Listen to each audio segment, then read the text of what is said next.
वीर भली मधुकरी नाना बिद को नाज दावा काहूँ को नहीं बड़ो देश बड़ राज। युगो युग अटल हाजर हजूर जाहर जहूर चवर तखत छतर दे मालक सर्ब सांझी वालता दे रहबर सतगुरु धन गुरु ग्रंथ साहिब सच्चे पातशाह के पावन चरणों के विच अमृत वेले तो हाजरीन होकर के सतगुरां दी अमृतमयी बाणी श्रवण कर रहे हैं। बाणी गुरु गुरु है बाणी विच बाणी अमृत सारे। सतगुरां दी पावन बाणी दा ज्ञान अमृत दा पवित्र चश्मा जो हर रोज़ अमृत वेले फुटदा है, उस चश्मे दे विचों सुरत दे द्वारा आओ चुप्पी ला के मन नूं एकागर करके बाबा कबीर साहिब दे पावन महाबोलां नूं समझण वास्ते अज इत्थे एकत्रित होए हैं। लगातार लड़ीवार कथा दे विच दोनों हाथ जोड़ करके एकागर होंदियां होयां इको आवाज़ दे विच रसना दे द्वारा हिरदे दे वेड़े विच गुरचरण पाउंदियां बोलीए जी सतनाम श्री सतनाम श्री वाहिगुरू जी का खालसा वाहिगुरू जी की फतेह। अज दे इस पावन शब्द दे विच भगत श्रोमणी भगत कबीर साहिब महाराज अज मनुख की मनोबिरती का जो मनुख हर एक चीज़ दे विच अपनी जिंदगी दे विच बड़े वड्डे दावे कर बैठता है, तो फिर अंदर जिहड़ा हैगा मनुख दे एक डर एक खौफ एक भय बनिया रहिंदा है कि जिस चीज़ ते मेरा दावा है, जिस वस्तु के उत्ते मेरी अपनी मैं दी मोहर लगी है, मेरी है, कल नूं किसी होर दी ना हो जाए। बस इस गल तो डरदा होया मनुख अपनी जिंदगी खौफ याफ्ता जीवन जिहड़ा हैगा जिउंदा है। मनुख हर एक चीज़ तो हुण असीं कई बार ये सोचते हैं भी शायद शरीर की मौत ही मौत है, पर साहिब पातशाह कहते ने कि मनुख की अगर हंगता मर जाए तो परत के बंदे नूं मरना। गुरबाणी दे विच जिक्र है, धन गुरु ग्रंथ साहिब की बाणी विच ही बाबा कबीर साहिब कहते ने कबीर मरता मरता जग मुआ। किहड़ी ऐसी मौत है जिन्होंने मरता मरता वारी वारी मर रहा है लोग मनुख। किहड़ी ऐसी मौत है जिहड़ी एक बार मनुख मर जाए तो परत के मरना नहीं होता। इस तरह का जिक्र किया है गुरु ग्रंथ साहिब विच। हालांकि कल भी आप जिक्र किया सी बाबा नामदेव जी पावन बाणी दे विच एक बात कहते हैं, वो कहते जब रब ने मैनू पूछया कि तैनू मुक्ति दे दईए, तो बाबा नामदेव जी महाराज कहते हैं मुए हुए जो मुक्त देहोंगे तो मुक्त न जाने कोयला। इसका मतलब गुरु ग्रंथ साहिब की जी बाणी का सिद्धांत हैगा वो मौत के बाद के प्रकरण को नहीं छेड़ता। गुरबाणी जीवन प्रयांत जी चीज़ है, जीवन उपरांत नहीं, जीवन प्रयांत। एक तो जीवन तो उपरंत होंदी है, एक जीवन प्रयंत होंदी, जीवन तो पहला। गुरबाणी जीवन तो पहला की बात करती है, जीवन तो बाद की नहीं। तो बाबा कबीर साहब इत्थे जिहड़े शब्द जिहड़े वरत रहे हैं ना, कबीर मरता मरता जग मुआ मर पे ना जानिया कोई। असल दे विच मनुख जिवें जिवें इस जीवन दे विच अगे वधदा है उहदे जीवन विचों नित नवां जीवन फुटदा है, तो हर एक चीज़ दे नाल मनुख दे जीवन दीयां धारावां जुड़ जांदियां। मनुख दे जीवन विचों गुरबाणी विचों भी जिक्र आउंदा हैगा। थोड़ा जिहा अज दा जिहड़ा विशा हैगा मैं मनोविग्यान पद्धर ते थोड़ा जिहा साझा करांगा इसनूं, क्योंकि गुरबाणी का सारा जिहड़ा विशा हैगा मन नाल संबंधित है। तो साइको दे नाल मनुख दी साइकी दे नाल गुरबाणी ज़्यादा अटैच है। मनुख दे मानसिक जीवन के नाल गुरबाणी का संबंध है, क्योंकि मनुख है ही वो जो कुछ मन में है। मनुख का शरीर जिहड़ा हैगा वो मनुख नहीं है, मनुख का आचरण ही मनुख है। ਤੇ ਆਚਰਨ ਕਿੱਥੋਂ ਪੈਦਾ ਹੁੰਦਾ? ਮਨ ਚੋਂ। ਤਾਂ ਗੁਰਬਾਣੀ ਦੇ ਵਿੱਚ ਇੱਕ ਜੀਵਨ ਦੀ ਧਾਰਾ ਦਾ ਜ਼ਿਕਰ ਕੀਤਾ ਗਿਆ ਹੈ। ਉਹ ਕਹਿੰਦੇ ਚਿੜੀ ਚੌਕੀ ਪਉ ਫੁੱਟੀ ਵਗਣ ਬਹੁਤ ਤਰੰਗ। ਹੁਣ ਜਿਹੜਾ ਤਰੰਗ ਸ਼ਬਦ ਹੈ ਨਾ, ਇਹਨੂੰ ਥੋੜ੍ਹਾ ਜਿਹਾ ਗੌਰ ਨਾਲ ਸਮਝਿਓ। ਤਰੰਗ ਕੇਵਲ ਸੂਰਜ ਦੀਆਂ ਤਰੰਗਾਂ ਹੀ ਨਹੀਂ ਹਨ। ਇਹਦਾ ਅਰਥ ਪਉ ਫੁੱਟਣ ਨਾਲ ਹਾਲਾਂਕਿ ਸੂਰਜ ਦੀਆਂ ਤਰੰਗਾਂ ਦਾ ਵੀ ਸੰਬੰਧ ਹੈ, ਪਰ ਜਿਹੜਾ ਇਹ ਸ਼ਬਦ ਹੈ ਨਾ, ਇਹਦੇ ਵਿੱਚ ਵਗਣ ਬਹੁਤ ਤਰੰਗ। ਸੂਰਜ ਦੀਆਂ ਕਿਰਨਾਂ ਕਦੇ ਵਗਦੀਆਂ ਨਹੀਂ ਹੁੰਦੀਆਂ। ਸੂਰਜ ਉਦੇ ਹੁੰਦਾ ਹੈ ਤੇ ਕਿਰਨਾਂ ਪ੍ਰਕਾਸ਼ਮਾਨ ਹੁੰਦੀਆਂ ਨੇ, ਪਰ ਇੱਥੇ ਕਿਹਾ ਹੈਗਾ ਵਗਣ ਬਹੁਤ ਤਰੰਗ। ਅਸਲ ਦੇ ਵਿੱਚ ਮਨੁੱਖ ਦੇ ਜੀਵਨ ਵਿੱਚ ਨਾ ਅਨੇਕਾਂ ਵੇਵਸ ਸਾਡੀ ਸੁਰਤ 'ਚੋਂ ਨਿਕਲਦੀਆਂ ਨੇ ਤੇ ਉਹ ਤਰੰਗਾਂ ਲਗਾਤਾਰ ਵਗਦੀਆਂ ਜਾ ਰਹੀਆਂ ਨੇ। ਸਾਡੇ ਜੀਵਨ ਦਾ ਇੱਕ ਜੀਵਨ ਦਾ ਹਿੱਸਾ ਨਹੀਂ। ਸਾਡੀ ਮੈਂ ਜਿਵੇਂ ਜਿਵੇਂ ਵੱਧਦੀ ਤੁਰੀ ਜਾਂਦੀ ਹੈ, ਸਾਡੇ ਜੀਵਨ ਕਈ ਹਿੱਸਿਆਂ ਵਿੱਚ ਤਰੰਗਾਂ ਬਣ ਕੇ ਵਗਦਾ ਹੈ। ਤੇ ਮੌਤ ਕੀ ਹੈ? ਉਹਨਾਂ ਤਰੰਗਾਂ ਦਾ ਇੱਕਦਮ ਬੰਦ ਹੋ ਜਾਣਾ ਮੌਤ ਹੈ। ਬਸ ਉਹਨਾਂ ਤਰੰਗਾਂ ਨੂੰ ਅਸੀਂ ਗੁਰੂ ਗ੍ਰੰਥ ਸਾਹਿਬ ਵਿੱਚ ਕਿਤੇ ਵਾਸ਼ਨਾਵਾਂ ਵੀ ਕਹਿੰਦੇ ਹਾਂ, ਮਨੁੱਖ ਦੀਆਂ ਇੱਛਾਵਾਂ। ਇਸੇ ਕਰਕੇ ਨਾ ਜਦੋਂ ਸੁਖਮਨੀ ਸਾਹਿਬ ਦੀ ਬਾਣੀ ਨੂੰ ਅਸੀਂ ਪੜ੍ਹਦੇ ਹਾਂ ਤਾਂ ਸਤਿਗੁਰੂ ਸੱਚੇ ਪਾਤਸ਼ਾਹ ਨੇ ਇੱਕ ਸ਼ਬਦ ਅੰਕਿਤ ਕੀਤਾ, ਚਾਰ ਪਦਾਰਥ ਜੇ ਕੋ ਮੰਗੇ। ਉਹਨਾਂ ਚਾਰ ਪਦਾਰਥਾਂ ਦੇ ਵਿੱਚੋਂ ਇੱਕ ਪਦਾਰਥ ਹੈਗਾ ਕਾਮ। ਕਾਮ ਦਾ ਅਰਥ ਹੈ ਮਨੁੱਖ ਦੀਆਂ ਵਾਸ਼ਨਾਵਾਂ। ਕਿਤੇ ਮਨੁੱਖ ਦੇ ਅੰਦਰ ਅਨੇਕਾਂ ਚੀਜ਼ਾਂ ਦੀ ਪ੍ਰਾਪਤੀ ਵਾਸਤੇ ਜਿਹੜੀਆਂ ਨੇ ਤਰੰਗਾਂ ਵਗਦੀਆਂ ਨੇ, ਦੌੜ ਰਿਹਾ ਜੀਵਨ। ਕਿਤੇ ਤਾਂ ਧਨ ਵਾਸਤੇ ਕੋਈ ਜੀਵਨ ਦਾ ਕੁਝ ਹਿੱਸਾ, ਸੁਰਤ ਦਾ ਕੁਝ ਹਿੱਸਾ ਧਨ ਕਮਾਉਣ ਵਾਸਤੇ ਜ਼ੋਰ ਲਾ ਰਿਹਾ, ਉਹ ਤਰੰਗ ਵਗ ਰਹੀ ਹੈ। ਅਤੇ ਕੁਝ ਹਿੱਸਾ ਜਿਹੜਾ ਕਮਾਇਆ ਹੋਇਆ ਉਹਨੂੰ ਸੰਭਾਲਣ ਵਾਸਤੇ, ਕੁਝ ਹਿੱਸਾ ਪੁੱਤਰਾਂ ਧੀਆਂ ਵਾਸਤੇ ਜਿਹੜੀ ਤਰੰਗ ਵਗ ਰਹੀ ਹੈ ਹਰ ਵਕਤ ਅੰਦਰੋਂ। ਕਿਤੇ ਆਪਣੇ ਰੁਤਬੇ ਨੂੰ ਸਥਾਪਿਤ ਕਰਨ ਵਾਸਤੇ, ਦੁਨੀਆ ਵਿੱਚ ਮੇਰਾ ਇੱਕ ਮਾਨ ਸਤਿਕਾਰ, ਮੇਰਾ ਇੱਕ ਮਰਤਬਾ ਹੋਵੇ। ਤਾਂ ਇਸ ਤਰ੍ਹਾਂ ਦੀਆਂ ਅਨੇਕਾਂ ਵੇਵਸ, ਇਸ ਤਰ੍ਹਾਂ ਦੀਆਂ ਅਨੇਕਾਂ ਤਰੰਗਾਂ ਜੀਵਨ 'ਚੋਂ ਨਿਕਲ ਰਹੀਆਂ ਨੇ, ਲਗਾਤਾਰ ਨਿਕਲ ਰਹੀਆਂ ਨੇ, ਲਗਾਤਾਰ। ਅਤੇ ਉਹਨਾਂ ਤਰੰਗਾਂ ਦੇ ਵਿੱਚ ਕਿਤੇ ਚਲਦੀ ਹੋਈ ਧਾਰਾ ਦੇ ਵਿੱਚੋਂ ਜਦੋਂ ਕੋਈ ਤਰੰਗ ਟੁੱਟਦੀ ਹੈ ਤਾਂ ਮਨੁੱਖ ਦੀ ਸੂਖਸ਼ਮ ਮੌਤ ਹੁੰਦੀ ਹੈ। ਉੱਥੇ ਬਾਣੀ ਦੇ ਵਿੱਚ ਅਨੇਕਾਂ ਮੌਤਾਂ ਦਾ ਜ਼ਿਕਰ ਕੀਤਾ ਗਿਆ ਹੈ, ਕਿਉਂਕਿ ਜਦੋਂ ਦਾਵਾ ਟੁੱਟਦਾ ਨਾ ਕਿਸੇ ਚੀਜ਼ ਦਾ, ਉਹ ਸਮਝ ਲਓ ਇੱਕ ਤਰ੍ਹਾਂ ਦੀ ਮੌਤ ਹੈ। ਜਿਹਨੂੰ ਅੱਜ ਮੈਂ ਮੇਰਾ ਕਹਿ ਰਿਹਾ ਸੀ, ਕੱਲ੍ਹ ਕਿਸੇ ਦਾ ਹੋ ਗਿਆ।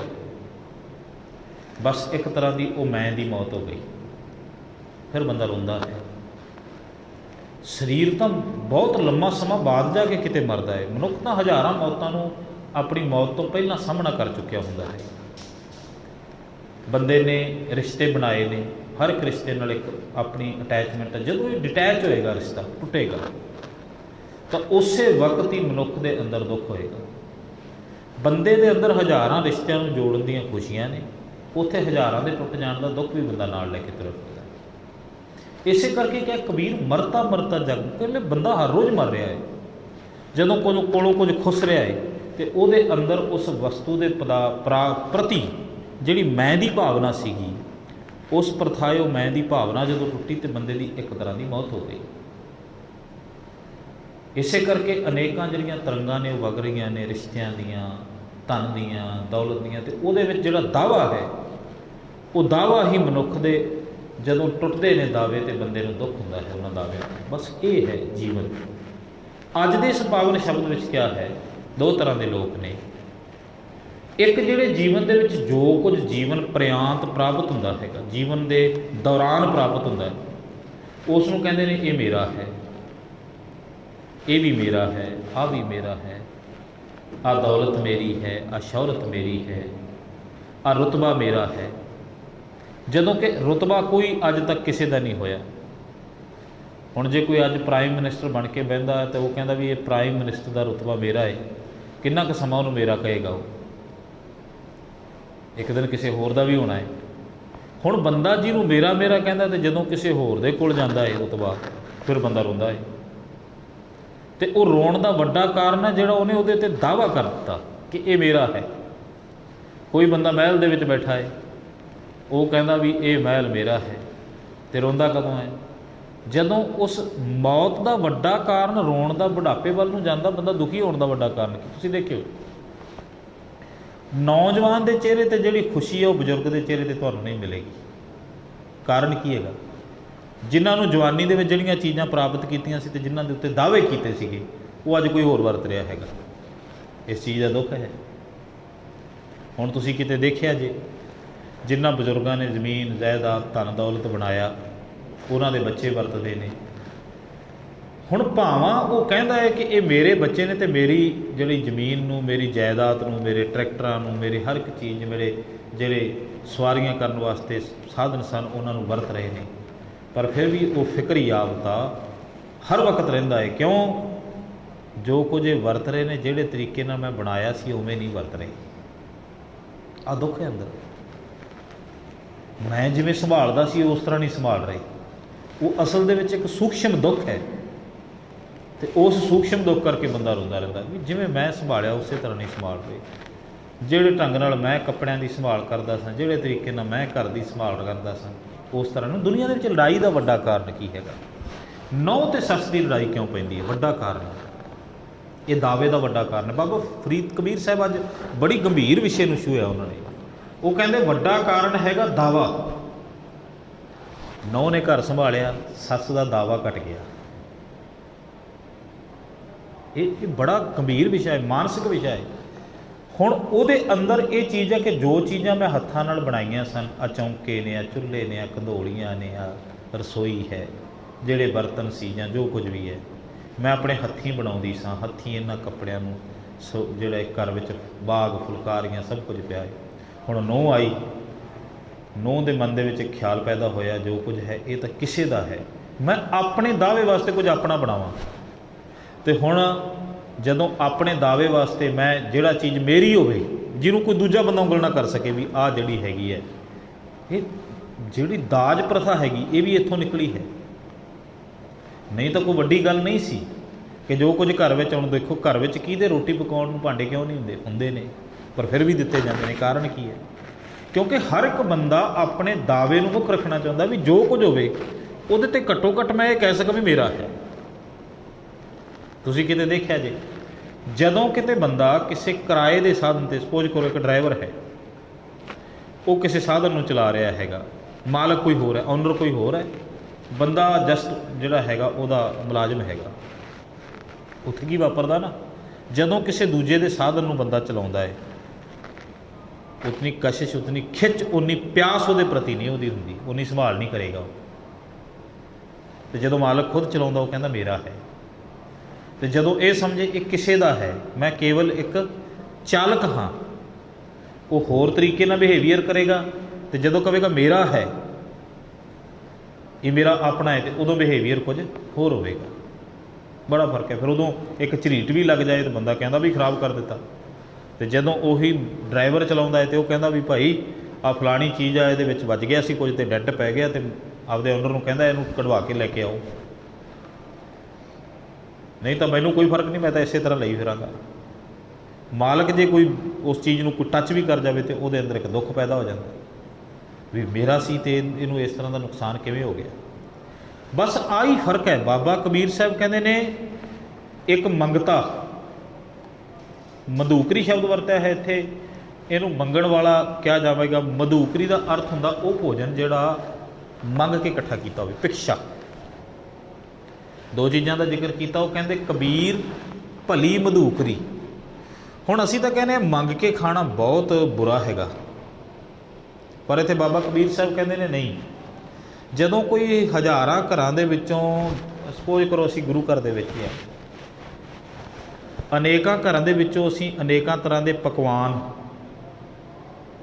ਜਾਂਦਾ ਹੈਗਾ ਕੋਈ ਸੇਵਾਦਾਰ ਸੇਵਾ ਕਰਨ ਵਾਸਤੇ, ਉਹ ਲੈ ਕੇ ਆਉਂਦਾ, ਸਾਰੀਆਂ ਸਬਜ਼ੀਆਂ ਪਈਆਂ ਨੇ, ਹੁਣ ਉਹ ਸਬਜ਼ੀਆਂ ਨੂੰ ਇਕੱਠੇ ਕਰ ਦਿੱਤਾ ਜਾਂਦਾ ਅਤੇ ਉਹ 36 ਪ੍ਰਕਾਰ ਦਾ ਬਣ ਜਾਂਦਾ। ਪਰ ਖਾਣ ਵਾਲੇ ਬੰਦੇ ਦੇ ਅੰਦਰ ਹੰਕਾਰ ਨਹੀਂ ਆਉਂਦਾ। ਕਿਉਂ? ਕਿਉਂਕਿ ਉਹਦੇ 'ਤੇ ਦਾਵਾ ਨਹੀਂ ਹੈ।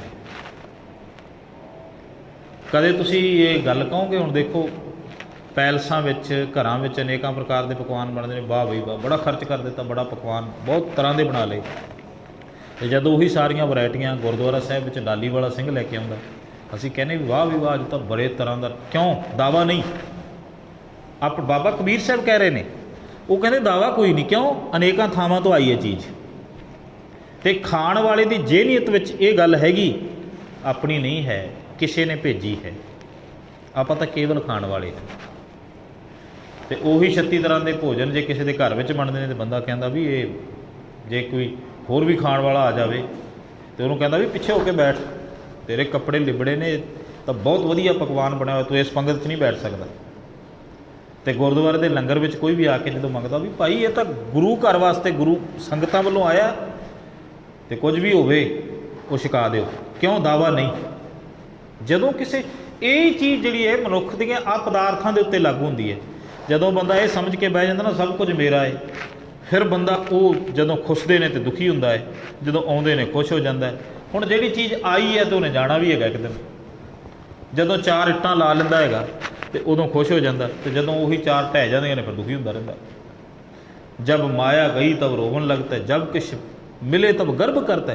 ਕੁਝ ਪ੍ਰਾਪਤ ਹੋਇਆ ਤੇ ਫਿਰ ਕਹਿਣ ਲੱਗੇ ਗਰਭ, ਹੰਕਾਰ, ਤੇ ਜਿਹੜਾ ਕੁਝ ਪ੍ਰਾਪਤ ਹੋਇਆ ਸੀ ਜੇ ਕੁਝ ਕੋਲੋਂ ਖੁੱਸ ਗਿਆ ਤੇ ਫਿਰ ਰੋਣਾ।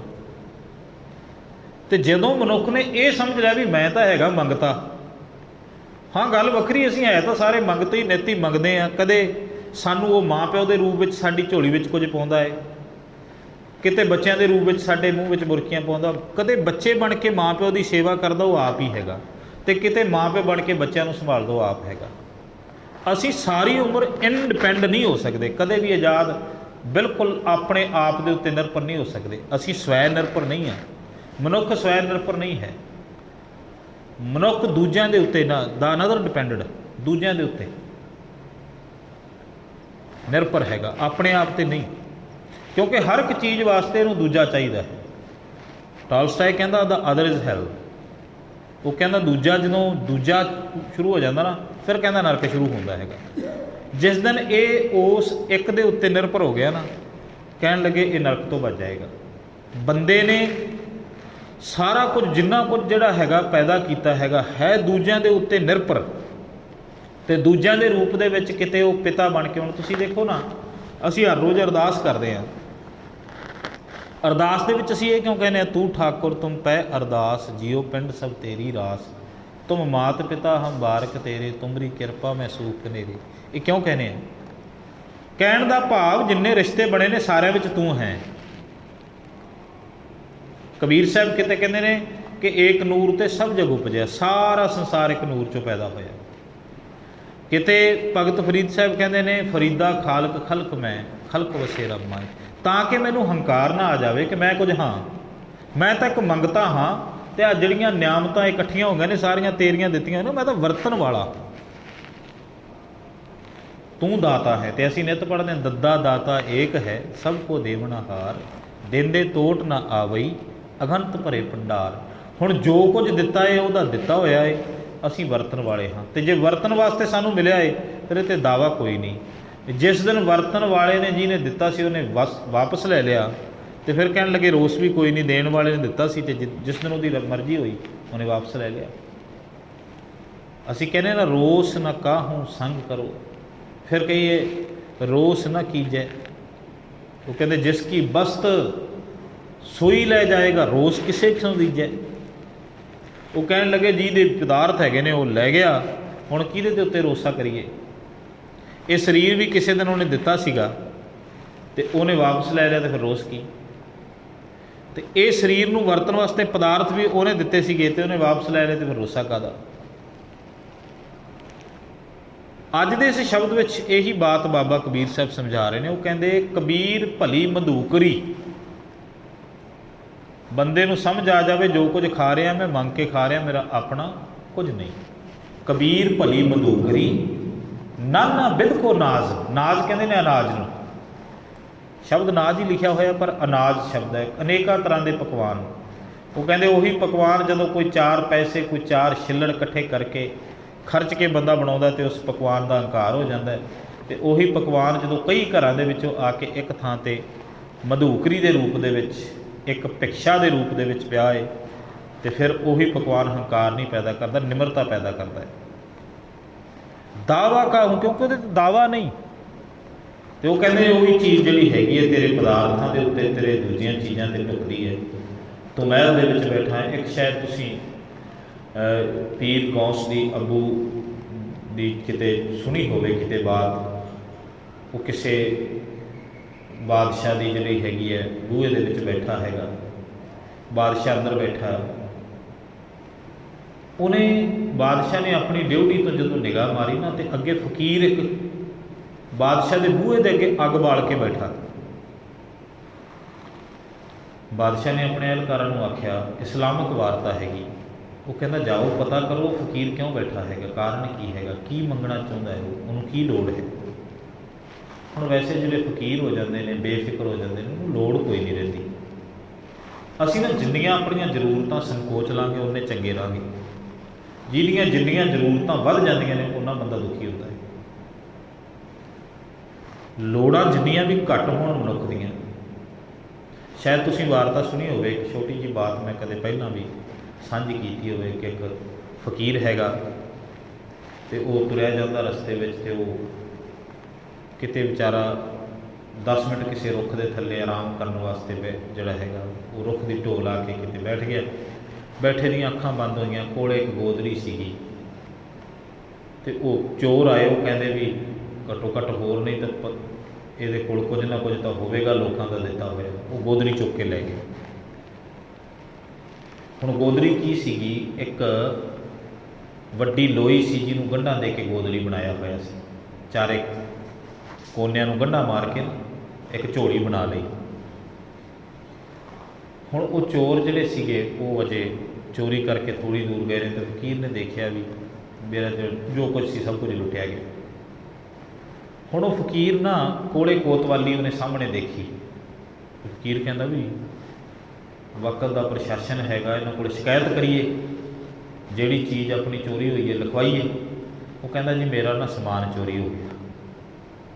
ਹੁਣ ਉਹ ਲਿਖਦਾ ਹੈ ਲਿਖਣ ਵਾਲਾ, ਉਹ ਕਹਿੰਦਾ ਕੀ ਕੀ ਸਮਾਨ ਚੋਰੀ ਹੋਇਆ ਬਾਬਾ ਤੇਰਾ? ਜਵਾਬ ਕੀ ਹੈਗਾ?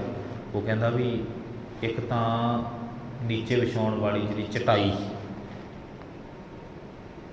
ਥੱਲੇ ਵਿਛਾਉਣ ਵਾਲਾ ਕੱਪੜਾ ਚਟਾਈ, ਉੱਪਰ ਉੱਡਣ ਵਾਲੀ ਤਲਾਈ। ਇੱਕ ਚਟਾਈ ਚੋਰੀ ਹੋ ਗਈ, ਇੱਕ ਤਲਾਈ ਚੋਰੀ ਹੋ ਗਈ। ਉਹ ਕਹਿੰਦਾ ਵੀ ਇੱਕ ਮੇਰਾ ਛੋਟਾ ਜਿਹਾ ਤੰਬੂ ਸੀ ਉਹ ਵੀ ਚੋਰੀ ਹੋ ਗਿਆ। ਇੱਕ ਕਹਿੰਦਾ ਵੀ ਸਰਦੀ ਦੇ ਵਿੱਚ ਉੱਡਣ ਵਾਲਾ ਮੋਟਾ ਕੱਪੜਾ ਸੀ ਉਹ ਚੋਰੀ ਹੋ ਗਿਆ। ਉਹ ਕਹਿੰਦੇ ਵੀ ਹੋਰ, ਉਹ ਕਹਿੰਦਾ ਵੀ ਗਰਮੀ ਦੇ ਵਿੱਚ ਛਾਂ ਕਰਨ ਵਾਸਤੇ ਇੱਕ ਛਤਰੀ ਸੀਗੀ, ਇੱਕ ਛਾਂਵਾਨ ਸੀ, ਉਹ ਵੀ ਚੋਰੀ ਹੋ ਗਿਆ, ਛਾਇਆਵਾਨ। ਹੁਣ ਉਹ ਕੁਦਰਤੀ ਜਿਹੜਾ ਚੋਰ ਸੀਗਾ ਨਾ, ਉਹ ਵੀ ਉਹਨਾਂ ਨਾਲ ਕੋਈ ਗੱਲਬਾਤ ਸੀਗੀ, ਕਿਉਂਕਿ ਚੋਰੀਆਂ ਵੀ ਤਾਂ ਇਹ ਸਾਰਾ ਕੁਝ ਕਿਸ ਤਰ੍ਹਾਂ ਹੁੰਦਾ ਹੈ ਮਿਲੀ ਭੁਗਤ ਨਾਲ। ਜਦੋਂ ਕੁੱਤੀ ਅਤੇ ਚੋਰ ਰਲ ਜਾਣ ਫਿਰ ਹੀ ਚੋਰੀਆਂ ਹੁੰਦੀਆਂ ਨੇ। ਅੱਜ ਵੀ ਚੱਲ ਰਿਹਾ ਹੈ ਜੋ ਕੁਝ, ਇਹ ਸਦੀਆਂ ਤੋਂ ਹੀ ਚੱਲਦਾ ਆਇਆ ਹੈਗਾ। ਹੁਣ ਉਹ ਚੋਰ ਵੀ ਕੁਦਰਤੀ ਚੋਰ ਨੂੰ ਬੜਾ ਗੁੱਸਾ ਆਇਆ। ਉਹ ਕਹਿੰਦਾ ਵੀ ਬਾਬਾ, ਕਹਿੰਦਾ ਝੂਠ ਕਿਉਂ ਬੋਲਦਾ ਹੈ, ਚੋਰੀ ਤੇਰੀ ਇੱਕ ਲੋਈ ਹੋਈ ਹੈ। ਇੰਨਾ ਕੁਝ ਗਿਣਾ ਦਿੱਤਾ, ਨੀਚੇ ਵਿਛਾਉਣ ਵਾਲੀ ਚਟਾਈ, ਉੱਪਰ ਉੱਡਣ ਵਾਲੀ ਤਲਾਈ, ਸਰਦੀਆਂ 'ਚ ਲੈਣ ਵਾਲਾ ਮੋਟਾ ਕੱਪੜਾ, ਅਤੇ ਫਿਰ ਕਹਿੰਦੇ ਹੋ ਕਿ ਗਰਮੀਆਂ ਦੇ ਵਿੱਚ ਉੱਡਣ ਵਾਲਾ ਛਾਂਵਾਨ। ਉਹ ਕਹਿੰਦੇ ਇੱਕ ਕੱਪੜਾ ਹੈ ਉਹ ਵੀ ਗੰਢਾ ਮਾਰ ਕੇ ਤੂੰ ਉਹਦੀ ਗੋਦੜੀ ਬਣਾ ਰੱਖੀ ਸੀਗੀ। ਉਹ ਸਾਨੂੰ ਤਾਂ ਇਹ ਸੀ ਵਿੱਚ ਕੁਝ ਹੋਵੇਗਾ, ਆ ਸੁੱਕੀਆਂ ਰੋਟੀਆਂ ਨਿਕਲਣੀਆਂ ਨੇ, ਹੋਰ ਕੁਝ ਵੀ ਨਹੀਂ, ਤੇਰਾ ਕਰਮੰਡਲ ਨਿਕਲਿਆ ਵਿੱਚੋਂ, ਅਤੇ ਤੂੰ ਝੂਠ ਬੋਲ ਰਿਹਾ। ਸੰਤ ਹੋ ਕੇ ਤੂੰ ਕਾਹਦਾ ਸੰਤ? ਉਹ ਕਹਿੰਦਾ ਨਹੀਂ, ਤੁਹਾਨੂੰ ਨਹੀਂ ਪਤਾ, ਜਦ ਆਰਾਮ ਕਰਨਾ ਅਤੇ ਮੈਂ ਕਿਤੇ ਕਿਤੇ ਜਦ ਧਰਤੀ ਸਾਫ਼ ਨਾ ਹੋਵੇ ਅਤੇ ਮੈਨੂੰ ਥੱਲੇ ਵਿਛਾ ਲੈਣਾ, ਰਾਤ ਦੇ ਵਕਤ ਸਰਦੀ ਲੱਗੇ ਅਤੇ ਮੈਨੂੰ ਉੱਤੇ ਲੈ ਲੈਂਦਾ ਹਾਂ, ਕਿਤੇ ਸਰਦੀਆਂ ਦੇ ਦਿਨ ਹੋਣ ਅਤੇ ਮੈਂ ਇਹਨੂੰ ਓਢ ਲੈਂਦਾ ਹਾਂ ਤਨ 'ਤੇ, ਗਰਮੀਆਂ ਦੇ ਦਿਨ ਹੋਣ ਅਤੇ ਇਹਨੂੰ ਉੱਪਰ ਜਿਹੜਾ ਹੈ ਚਾਰ ਪਾਸੇ ਚਾਰ ਨਿੱਕੇ ਨਿੱਕੇ ਡੱਕੇ ਗੱਡ ਕੇ ਇਹਦੇ ਛਾਂਵਾਨ ਇਹਦੀ ਛਾਵੇਂ ਬੈਠ ਜਾਣਾ। ਮੇਰੇ ਵਾਸਤੇ ਇਹ ਇੱਕ ਕੰਬਲੀ ਨਹੀਂ, ਮੇਰੇ ਵਾਸਤੇ ਸਭ ਕੁਝ ਹੈ, ਤੁਹਾਡੇ ਵਾਸਤੇ ਕੰਬਲੀ ਹੋਵੇਗੀ। ਮੇਰੀਆਂ ਸਾਰੀਆਂ ਲੋੜਾਂ ਇਹਦੇ 'ਚ, ਬੰਦਾ ਚਾਹਵੇ ਤਾਂ ਲੋੜਾਂ ਨੂੰ ਸੰਕੋਚ ਕੇ ਵੀ ਜੀਵਨ ਜਿਉ ਸਕਦਾ ਹੈ, ਅਤੇ ਰਾਹ ਚਾਹਵੇ ਅਤੇ ਹਜ਼ਾਰਾਂ ਲੋੜਾਂ ਨਿਕਲੀਆਂ ਹੋਣੀਆਂ ਬੰਦੇ ਦੀਆਂ। ਕਿਉਂ? ਮਨੁੱਖ ਦੀਆਂ ਕਾਮਨਾਵਾਂ ਕਦੇ ਮੁੱਕਦੀਆਂ ਨਹੀਂ। ਕਾਮਨਾਵਾਂ ਇੱਕ ਬੇਸਲੈਸ ਬਰਤਨ ਦੀ ਤਰ੍ਹਾਂ, ਜਿਨ੍ਹਾਂ ਦਾ ਕੋਈ ਥੱਲਾ ਨਹੀਂ ਹੁੰਦਾ। ਸਿਕੰਦਰ ਦੀ ਕਿਤੇ ਵਾਰਤਾ ਤੁਸੀਂ ਸੁਣੀ ਹੋਵੇ, ਜਦੋਂ ਇਹ ਗ੍ਰੀਕ ਤੋਂ ਯੂਨਾਨ ਤੋਂ ਇੱਥੇ ਆਉਂਦਾ ਹੈ। ਮਕਦੂਨੀਆ ਦਾ ਰਾਜ ਸੀ ਇਹਦੇ ਪਿਤਾ ਦਾ, ਉੱਥੋਂ ਚੱਲਦਾ ਅਤੇ ਪੂਰੀ ਦੁਨੀਆ ਨੂੰ ਫਤਿਹ ਕਰਨ ਦਾ ਅੰਦਰ ਜਜ਼ਬਾ ਹੈਗਾ। ਅਤੇ ਇੱਕ ਫਕੀਰ ਨਾਲ ਮਿਲਿਆ ਸੀ ਇਹ, ਫਕੀਰ ਨਾਲ ਬੜੀ ਇਹ ਪ੍ਰਭਾਵਿਤ ਹੋਇਆ ਉਸ ਫਕੀਰ ਤੋਂ। ਚਲੋ ਮੇਰੇ ਕੋਲ ਇੰਨਾ ਸਮਾਂ ਨਹੀਂ ਕਿ ਮੈਂ ਉਸ ਵਾਰਤਾ ਨੂੰ ਹੋਰ ਐਕਸਪਲੇਨ ਕਰ ਸਕਾਂ, ਕੇਵਲ ਟੂਕ ਮਾਤਰ ਗੱਲ ਨੂੰ ਸਮਝਣ ਵਾਸਤੇ। ਤੇ ਉਸ ਫਕੀਰ ਨੇ ਜਦ ਇਹ ਪ੍ਰਭਾਵਿਤ ਹੋਇਆ ਤੇ ਉਹਨੇ ਇਹਨੂੰ ਕਿਹਾ, ਕਹਿਣ ਲੱਗੇ ਵੀ ਇਹ ਛੱਡ ਦੇ ਸਭ ਕੁਝ। ਇਹ ਕਹਿੰਦਾ ਬਾਬਾ ਮਨ ਨੂੰ ਸਮਝਾਉਣ ਦਾ ਕੋਈ ਤਰੀਕਾ ਦੱਸੋ, ਇਹ ਸਮਝਦਾ ਨਹੀਂ। ਤੇ ਉਸ ਫਕੀਰ ਨੇ ਕਿਹਾ ਸੀ, ਕਹਿਣ ਲੱਗੇ ਮੈਂ ਉਪਦੇਸ਼ ਦੇਵਾਂਗਾ ਤੈਨੂੰ, ਇੰਜ ਕਰ, ਆਹ ਮੇਰਾ ਬਰਤਨ ਹੈਗਾ ਤੇ ਇਹਨੂੰ ਖੂਹ ਦੇ ਵਿੱਚੋਂ ਮੈਨੂੰ ਭਰ ਕੇ ਦੇ, ਪਰ ਆਪ ਭਰਨਾ ਹੈ, ਕਿਸੇ ਦੂਜੇ ਤੋਂ ਨਹੀਂ, ਕਿਉਂਕਿ ਰਾਜਾ ਹੈ, ਤੂੰ ਕਿਸੇ ਨੌਕਰ ਦੀ ਡਿਊਟੀ ਲਾ ਦੇਗੀ, ਤੂੰ ਭਰਨਾ ਹੈ। ਸਿਕੰਦਰ ਉਹ ਬਰਤਨ ਨੂੰ ਭਰਨ ਵਾਸਤੇ ਖੂਹ ਵਿੱਚ ਸੁੱਟਦਾ ਹੈ ਤੇ ਬਰਤਨ ਦੇ ਨੀਚੇ ਨਾ ਥੱਲੇ ਦੇ ਵਿੱਚ ਮੋਰੀਆਂ ਨੇ। ਹੁਣ ਖੂਹਾਂ ਦੇ ਪਾਣੀ ਉਹਨਾਂ ਦਿਨਾਂ ਵਿੱਚ ਬੜੇ ਡੂੰਘੇ ਹੁੰਦੇ ਸੀਗੇ। ਉਹ ਖੂਹ ਦੇ ਵਿੱਚ ਪਾਣੀ ਦੇ ਵਿੱਚ ਬਰਤਨ ਡਿੱਗਦਾ ਹੈ, ਬਰਤਨ ਉੱਪਰ ਖਿੱਚਦਾ ਹੈ ਮਾਲ ਦੇ ਨਾਲ, ਰੱਸੀ ਨਾਲ। ਉਹ ਜਦੋਂ ਤੱਕ ਉਹ ਉੱਪਰ ਆਉਂਦਾ ਹੈਗਾ ਤੇ ਬਰਤਨ ਖਾਲੀ ਹੋ ਜਾਂਦਾ, ਫਿਰ ਸੁੱਟਦਾ ਹੈ, ਫਿਰ ਖਾਲੀ ਹੋ ਜਾਂਦਾ। 2-4 ਵਾਰ ਯਤਨ ਕਰਦਾ। ਉਹ ਕਹਿੰਦਾ ਬਾਬਾ ਪਹਿਲਾਂ ਮੈਂ ਸੋਚਿਆ ਸੀ ਖੂਹ ਵਿੱਚ ਪਾਣੀ ਨਹੀਂ, ਪਰ ਅਸਲ ਦੇ ਵਿੱਚ ਬਰਤਨ ਵਿੱਚ ਪਾਣੀ ਨਹੀਂ ਟਿਕਦਾ, ਕਿਉਂਕਿ ਇਹ ਤਾਂ ਥੱਲਾ ਟੁੱਟਿਆ ਹੋਇਆ ਹੈ। ਅਤੇ ਉਹਨੇ ਸਿਕੰਦਰ ਨੂੰ ਕਿਹਾ ਸੀ, ਕਹਿੰਦੇ ਤੇਰਾ ਮਨ ਇਸ ਨਿਰ-ਆਧਾਰ ਬਰਤਨ ਵਰਗਾ ਹੈ, ਜਿਹਦਾ ਕੋਈ ਆਧਾਰ ਨਹੀਂ। ਬਸ ਜਿੰਨਾ ਕੁਝ ਤੂੰ ਇਹਦੇ ਵਿੱਚ ਭਰੀ ਜਾਏਗਾ, ਇਹ ਉਸੇ ਤਰ੍ਹਾਂ ਖਿਸਕਦਾ ਜਾਏਗਾ, ਇਹ ਭਰੇਗਾ ਕਦੇ ਨਹੀਂ।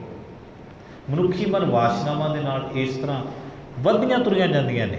ਅਤੇ ਸਾਹਿਬ ਪਾਤਸ਼ਾਹ ਕਹਿੰਦੇ ਨੇ ਵਾਸ਼ਨਾਵਾਂ ਦਾ ਵਧਣਾ ਕਿਸ ਤਰ੍ਹਾਂ ਦਾ ਹੈ। ਸਹਿਸ ਕੱਟੇ ਜਿਨ੍ਹਾਂ ਨੇ ਹਜ਼ਾਰਾਂ ਪ੍ਰਾਪਤ ਕਰ ਲਏ, ਮਤਾ ਕਿਤੇ ਭੁਲੇਖਾ ਵੀ ਹਜ਼ਾਰਾਂ ਉਹਨਾਂ ਦੇ ਕੋਲ ਨੇ ਤੇ ਉਹ ਟਿਕ ਕੇ ਬਹਿ ਗਏ, ਉਹ ਲੱਖਾਂ ਵਾਸਤੇ ਦੌੜ ਰਹੇ ਨੇ। ਸਹਿਸ ਖੱਟੇ ਲੱਖ ਕੋ ਉਠਤਾਵੇ। ਫਿਰ ਕਹਿੰਦੇ ਜਿਨ੍ਹਾਂ ਨੇ ਲੱਖਾਂ ਪ੍ਰਾਪਤ ਕਰ ਲਏ ਨੇ, ਕੀ ਖਿਆਲ ਹੈ ਉਹ ਟਿਕ ਗਏ ਨੇ? ਬਿਲਕੁਲ ਨਹੀਂ, ਉਹ ਕਰੋੜਾਂ ਵਾਸਤੇ ਭੱਜ ਰਹੇ ਨੇ। ਅਤੇ ਜਿਨ੍ਹਾਂ ਨੇ ਕਰੋੜਾਂ ਪ੍ਰਾਪਤ ਕਰ ਲਏ ਨੇ, ਮਤਾ ਖਿਆਲ ਕਰਨਾ ਕਿਤੇ ਟਿਕ ਗਏ ਨੇ, ਉਹ ਅਰਬਾਂ ਦੇ ਵੱਲ ਨੂੰ ਦੌੜ ਰਹੇ ਨੇ। ਜਿਨ੍ਹਾਂ ਕੋਲ ਅਰਬਾਂ ਨੇ, ਸੱਚ ਜਾਣਿਓ ਉਹ ਮਨੁੱਖਾਂ 'ਤੇ ਰਾਜ ਕਰਨਾ ਚਾਹੁੰਦੇ ਨੇ।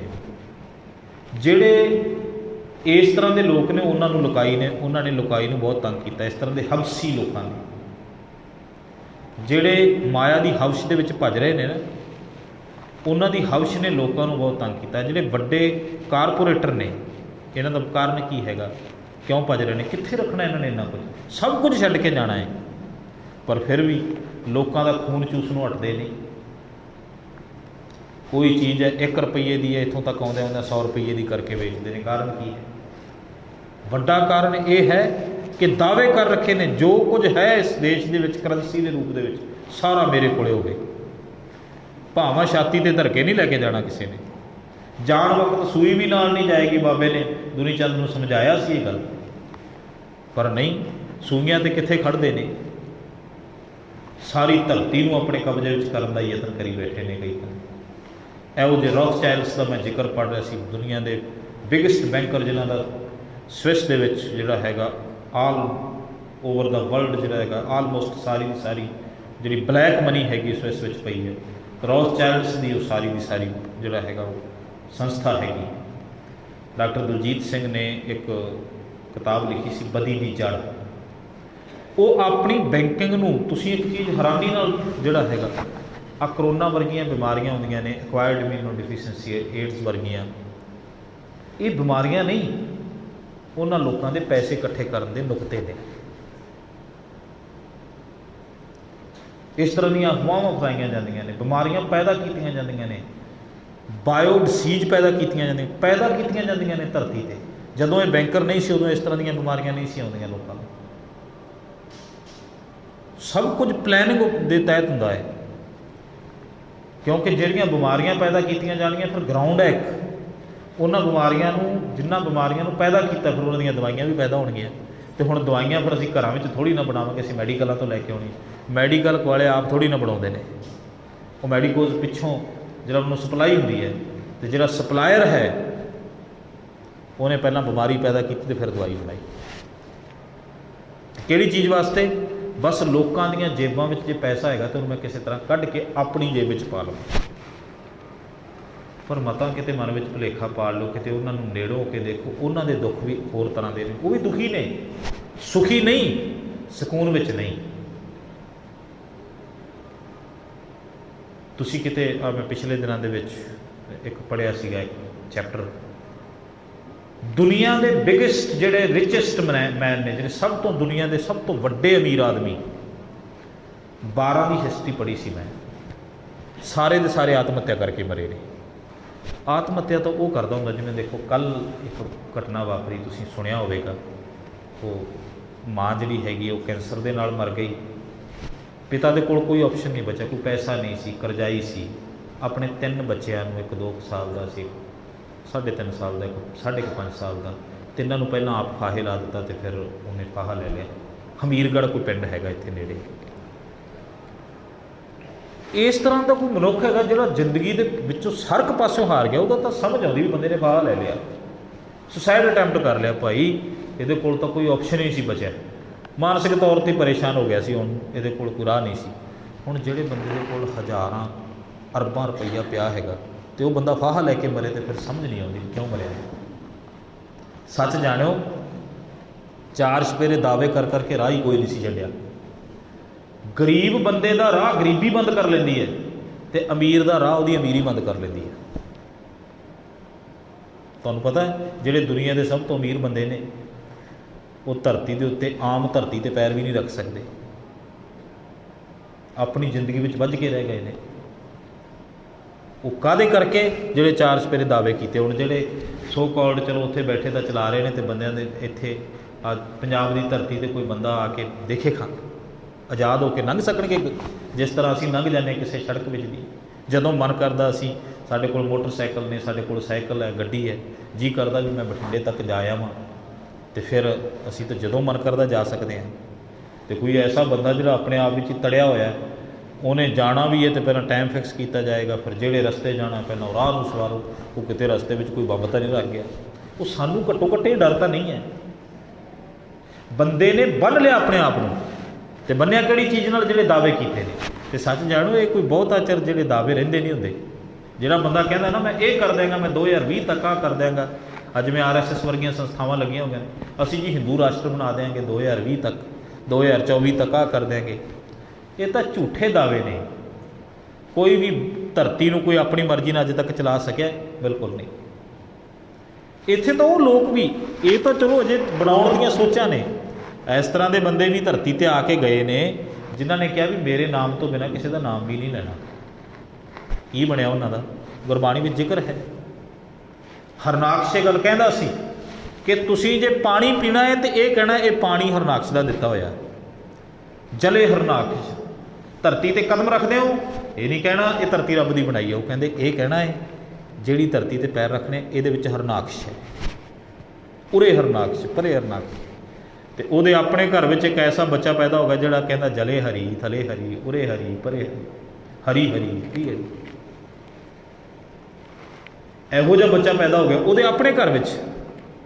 ਦੂਜਿਆਂ ਦੇ ਉੱਤੇ ਦਾਅਵੇ ਕਰਦਾ ਸੀ ਕਿ ਕੋਈ ਬੋਲੇ ਨਾ, ਕਿਸੇ ਦੇ ਮੂੰਹ ਵਿੱਚੋਂ ਰੱਬ ਦਾ ਨਾਮ ਵੀ ਨਹੀਂ ਨਿਕਲਣਾ ਚਾਹੀਦਾ।